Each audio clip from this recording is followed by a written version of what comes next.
Can you check Instagram call history? In today's video, I'm going to be showing you whether we can check our Instagram call history, whether it's voice or video call. Instagram allows you to make voice and video calls directly from the app, but unfortunately, Instagram doesn't provide a built-in feature to view detailed call logs like you would on your phone's dialer app.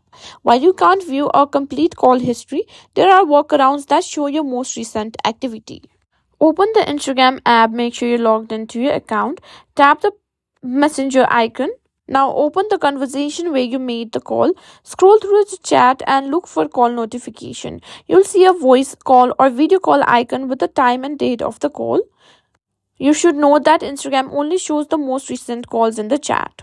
Next method is to use your phone's call log. If you made a voice or video call directly to your phone's network while using Instagram, the call should appear in your phone's regular call log. Open your phone's call log, look for any calls made during your Instagram activity. If you made a call over the internet via Instagram, it may show here. As you can see here, this is an Instagram audio. And that's how you can simply check Instagram call history or recent calls. While Instagram doesn't provide a full call log, this method should help you track your activity.